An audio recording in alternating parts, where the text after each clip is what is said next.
5 مرتبہ ربنا کہہ لیا کرو، اس لیے کہ حدیث پاک میں آتا ہے جو 5 بار ربنا کہہ کر مانگے اللہ اس کی دعا کو قبول ہی کرتا ہے.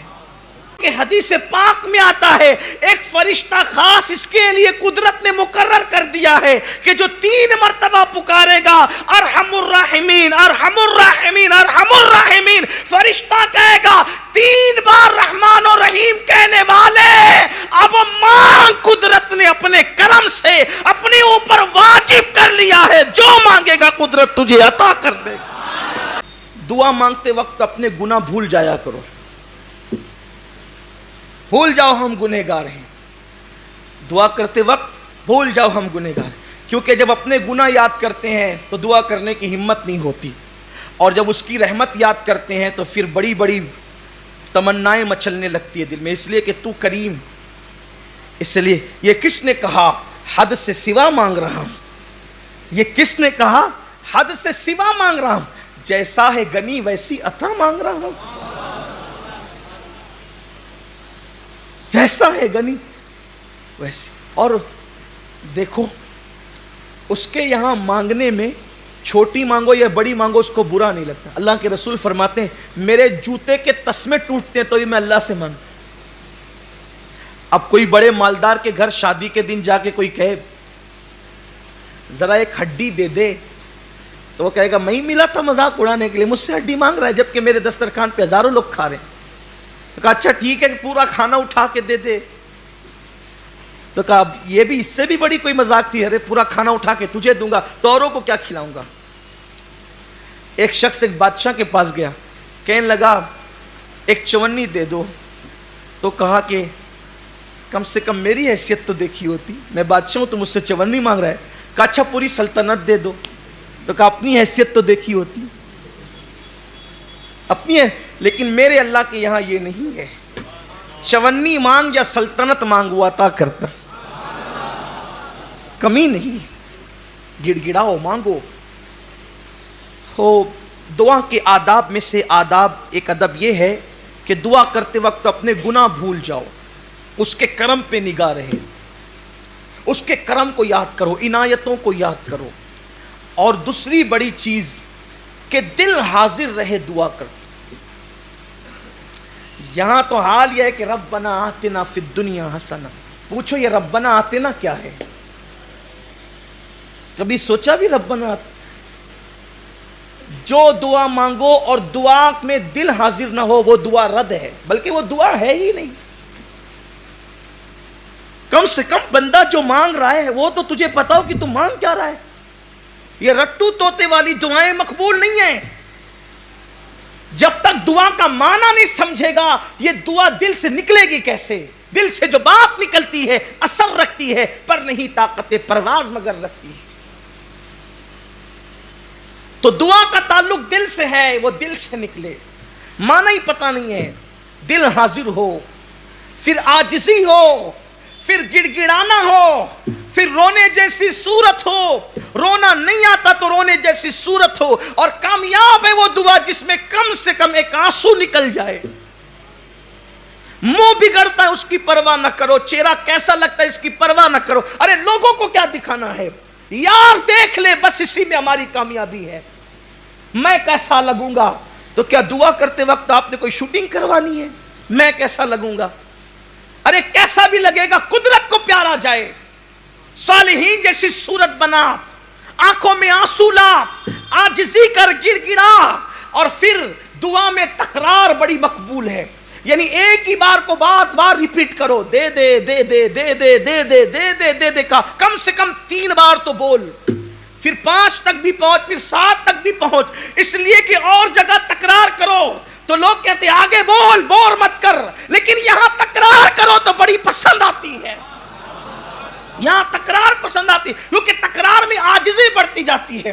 اور پھر دعا میں یہ 2 چیزیں خاص کیا کرو کہ 3 مرتبہ یوں کہا کرو، یا ارحم الراحمین، یا ارحم الراحمین، یا ارحم الراحمین. ارحم الراحمین کو پکارو، کہو یا اے سب سے بڑھ کر رحم کرنے کرنے والے، کیونکہ حدیث پاک میں آتا ہے ایک فرشتہ خاص اس کے لیے قدرت نے مقرر کر دیا ہے کہ جو 3 مرتبہ پکارے گا ارحم الراحمین ارحم الراحمین ارحم الراحمین، فرشتہ کہے گا 3 بار رحمان و رحیم کہنے والے اب مانگ، قدرت نے اپنے کرم سے اپنے اوپر واجب کر لیا ہے، جو مانگے گا قدرت تجھے عطا کر دے گا۔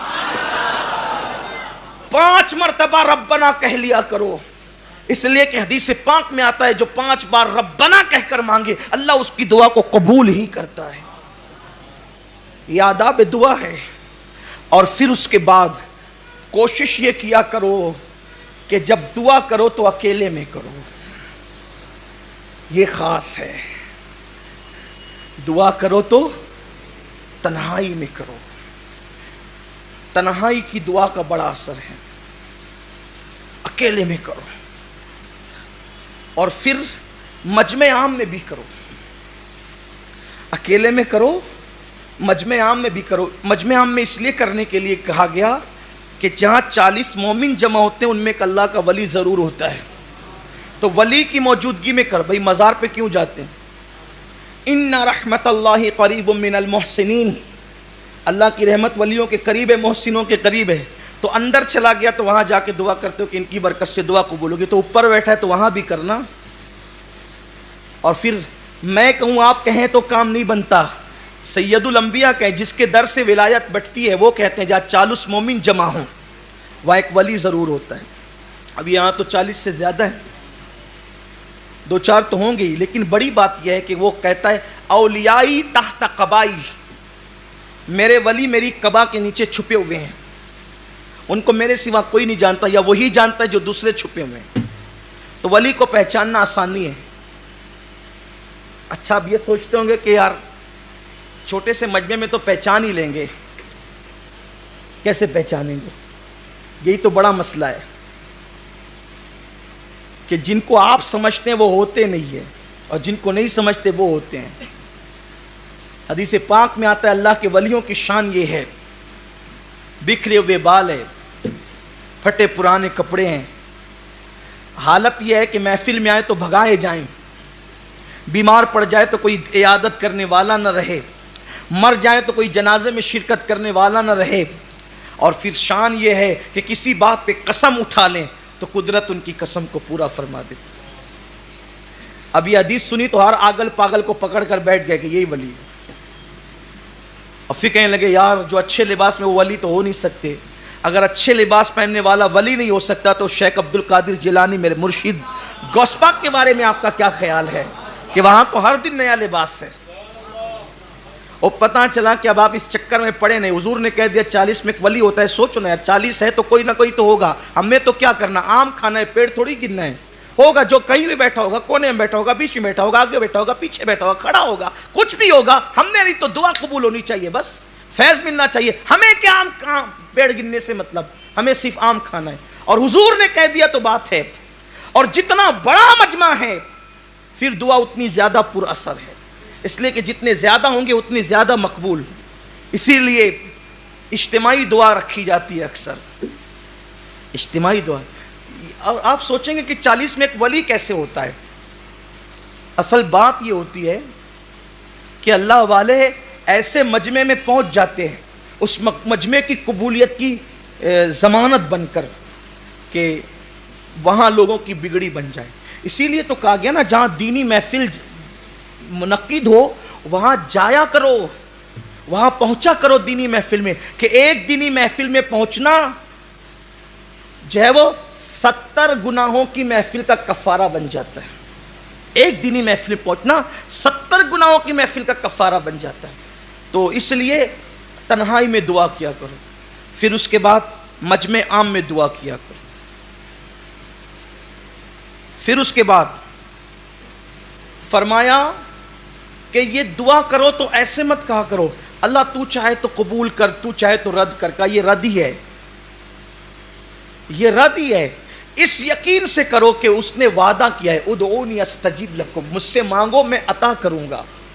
تو اس نے وعدہ کیا ان اللہ لا یخلف المیعاد، وہ اپنے وعدے کے خلاف نہیں کرتا، تو اس یقین سے کرو کہ اللہ تو نے وعدہ کیا ہے، میرے مانگنے کی ہوشیاری نہیں ہے، میری دیر ہوشیاری نہیں ہے, میرا کوئی معاملہ نہیں ہے, تو نے وعدہ کیا تو تو اپنے کرم سے قبول کرے گا اور وہ قبول ہی کرے گا.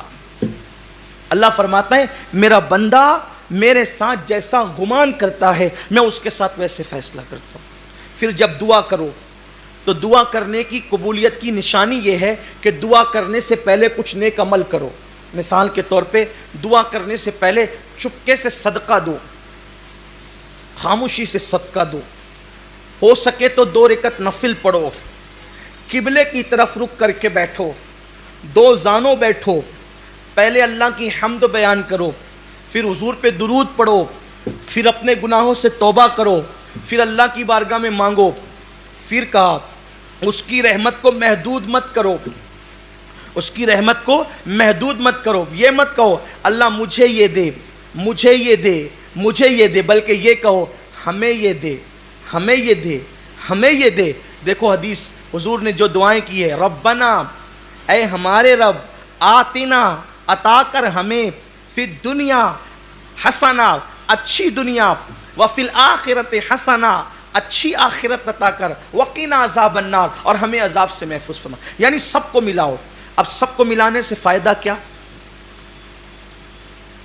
میں دعا کر رہا تھا مجھے دے, نعمت کا مستحق نہ تھا, لیکن کہا ہمیں دے, پوری امت کو ملایا تو پوری امت میں کوئی تو مستحق تھا, تو میں مستحق نہ تھا وہ مستحق تھا. میں اپنے لیے مانگ رہا تھا, ممکن ہے مستحق نہ تھا, نہ ملتا, لیکن اب وہ پوری امت کو ملایا تو امت میں کوئی نہ کوئی تو مستحق ہوگا. اب وہ مستحق کو ملے گا تو میں تھوڑی محروم رہوں گا, کیونکہ میں نے سب کے لیے مانگا ہے, تو اس کے صدقے میں میری بھی بگڑی بن جائے گی. اس لیے سب کو شامل کیا کرو. اور پھر اللہ نے حضرت موسیٰ کلیم سے کہا, اے موسیٰ, میرے موسیٰ, ایسی زبان سے دعا کر جس سے تو نے گناہ نہ کیا ہو.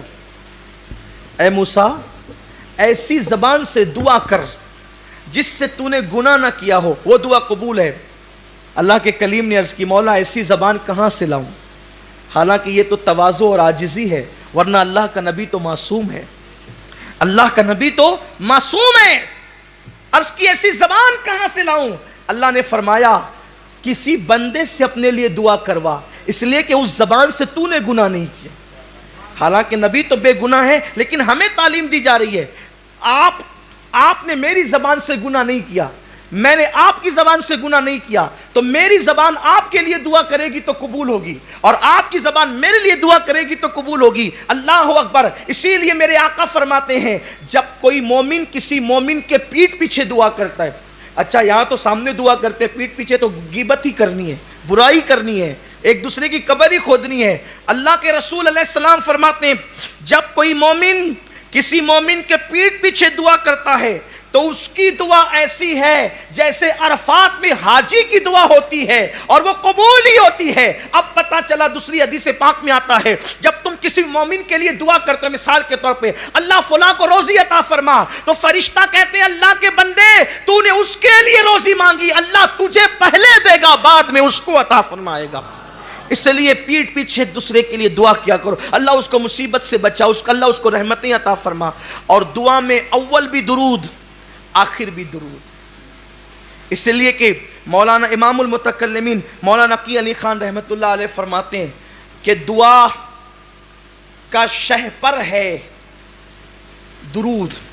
شہپر پرندے میں جو اس کے بازو ہوتے ہیں نا, کئی پر ہوتے ہیں, شہ پر اس کو کہتے ہیں جو بڑا پر ہوتا ہے اور اس کی وجہ سے پرندہ اوپر اڑتا ہے, اس کو شہ پر کہتے ہیں. تو کہتے ہیں دعا کا شہ پر درود ہے, وہی دعا اوپر جاتی ہے جو درود کے پر کے ساتھ ہوتی ہے. جس دعا میں درود نہیں ہوتا پھر وہ دعا فاروق اعظم کہتے ہیں زمین اور آسمان کے درمیان لٹکی معلق رہتی ہے جس میں درود نہیں ہوتا. اس لیے کہ اول درود مقبول, بعد میں درود مقبول. اللہ کی شان سے بعید ہے کہ وہ پہلا قبول کرے آخری قبول کرے, بیچ کا چھوڑ دے. پہلا قبول کرے گا آخری قبول کرے گا تو بیچ کا بھی قبول ہی کرے گا. تو درود پڑھ کے دعا کیا کرو, اور پھر جب دعا کرو پیٹ میں بھی حلال ہو, جسم پر بھی حلال ہو, اس کا خیال کرو. اور جہاں بیٹھ کر دعا کر رہے ہو زمین پاک ہو. اللہ والوں کے آستانے کے قریب بھی دعائیں قبول ہوتی ہے, اللہ والوں کے آستانے کے قریب بھی دعائیں قبول ہوتی ہیں. کچھ ایسے موقع ہیں کہ ایسی گھڑیوں میں دعا رد نہیں ہوتی.